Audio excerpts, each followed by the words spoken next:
Hey guys, this is Abno here, and in this video I will show you how you can turn your iPhone into a Samsung phone. Firstly, let me show you that I am using iPhone 6s for the demonstration. Now go to Safari and go to this website called iest.nz. I will provide the link to this website right below that like button. Now click on this share button at the bottom and scroll up.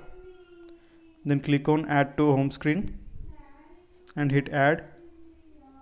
Then you will see this new icon placed on your home screen. Just click on that and hit next.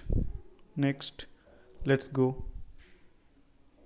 And here you go, you have Samsung's One UI running on your iPhone.